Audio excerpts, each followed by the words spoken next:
Hi hello மக்களே, welcome to தேனுஸ் cooking area. எல்லோரும் எப்படி இருக்கீங்க? நாங்கள் நல்லா இருக்கோம், நீங்களும் நல்லா இருப்பீங்கன்னு நினைக்கிறேன். இன்றைக்கி நம்ம சேனலில் பார்த்தீங்கன்னா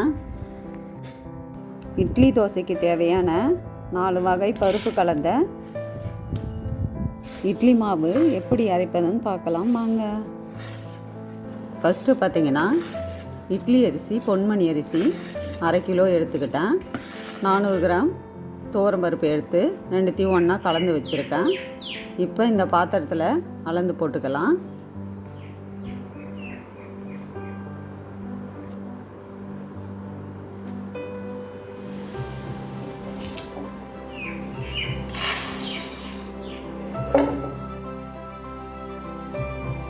அடுத்து 1 பவுல் பச்சரிசி எடுத்துக்கலாம். இது கூடவே சேர்த்துக்கலாம்.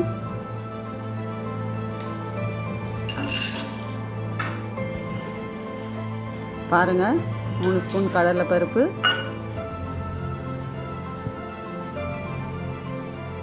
3 ஸ்பூன் பச்சை பருப்பு நல்லா கலந்து விட்டுக்கலாம்.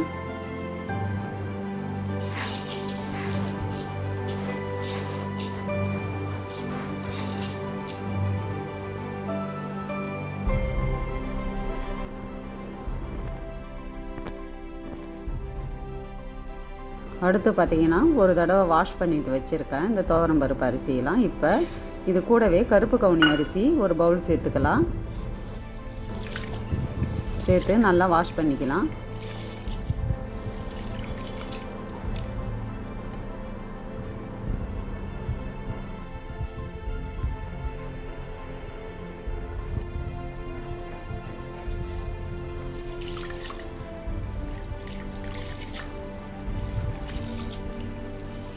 இது எல்லாத்தையும் நல்லா 2-3 தடவை வாஷ் பண்ணிக்கலாம்.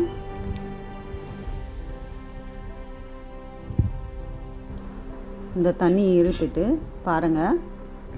இப்போ இந்த அரிசி பருப்புக்கு தேவையான அளவு தண்ணி ஊற்றிக்கலாம். ஏன்னா நம்ம இந்த தண்ணியை கீழே ஊற்ற போகிறதில்ல, மாவோடு சேர்த்து தான் அரைக்க போகிறோம்.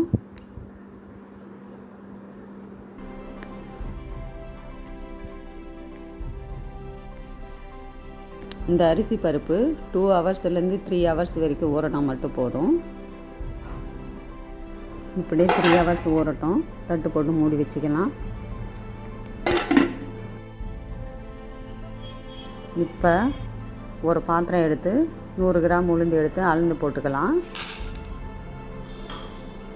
நான் வெள்ளை உளுந்து தாங்க எடுத்துக்கிட்டேன். நீங்கள் கருப்பு உளுந்து இருந்தால் கூட சேர்த்துக்கோங்க.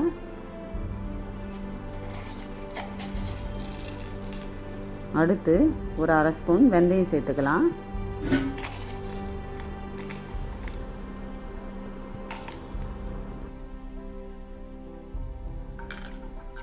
ரெண்டு 3 தடவை வாஷ் பண்ணிக்கலாம்.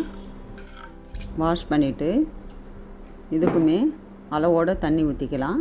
ஏன்னா இந்த தண்ணியுமே நம்ம கீழே ஊற்ற போகிறதில்ல, மாவுலேயே சேர்த்து தான் அரைக்கணும். அதனால் அளவோடு வச்சுக்கலாம். இப்போ மூடி போட்டு மூடிக்கலாம். எப்படி நம்ம தனித்தனியாக அரிசியும் உளுந்தையும் ஊற வச்சோமோ அதே மாதிரியாக தனித்தனியாகவே அரைச்சி 2 மாவையும் ஒன்றா கலந்து 3 மணி நேரம் புளிச்சு எடுத்து வச்சுருக்கேன். பாருங்கள், இது நல்லா புளிச்சிருக்கு.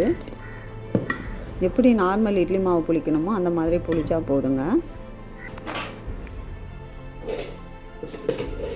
அடுத்து ஸ்டவ் ஆன் பண்ணி தோசை தவா வச்சுக்கலாம். தோசை தவா காஞ்ச உடனே தோசை ஊற்றிக்கலாம். பாருங்கள், நல்லா சூப்பராக வருங்க, பேப்பர் தோசை மாதிரி.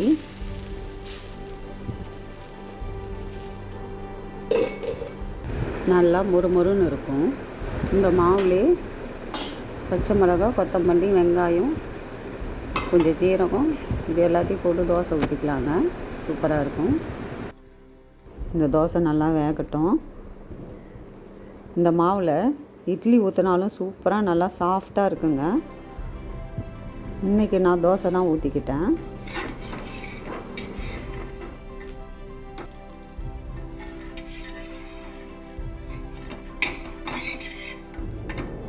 இப்போ நல்லா வெந்துடுச்சு. திருப்பி போட்டுக்கலாம்.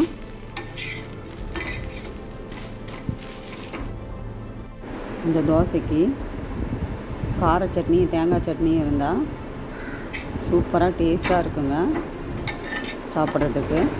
அவ்வளோதாங்க, இப்போ தோசை ரெடி ஆகிடுச்சு. இந்த ஹெல்த்தியான தோசை இட்லி மாவை அரைச்சி உங்கள் வீட்டில் இந்த மாதிரி இட்லி தோசை செஞ்சு கொடுங்க. ரொம்பவே ஆரோக்கியமாக இருப்பாங்க. உங்களுக்கு இந்த வீடியோ பிடிச்சிருந்தால் லைக் பண்ணுங்கள், ஷேர் பண்ணுங்கள், கமெண்ட் பண்ணுங்கள், சப்ஸ்கிரைப் பண்ணுங்கள். தேங்க்யூ.